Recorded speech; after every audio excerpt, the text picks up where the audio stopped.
Reddish ৰেডিছক অসমীয়াত মূলা বুলি কোৱা হয়। কেৰট কেৰটক অসমীয়াত গাজৰ বুলি কোৱা হয়।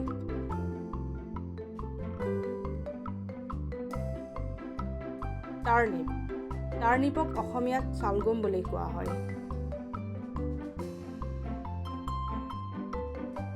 বিটৰুট বিটৰুটক অসমীয়াত বিট বুলি কোৱা হয়।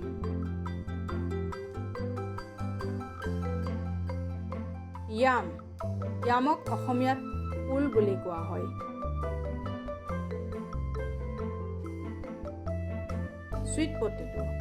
চুইট পটেটোক অসমীয়াত মিঠা আলু কোৱা হয়।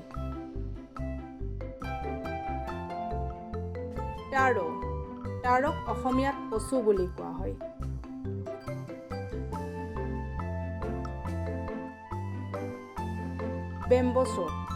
বেম্বো শ্বুটক অসমীয়াত খৰিচা বুলি কোৱা হয়।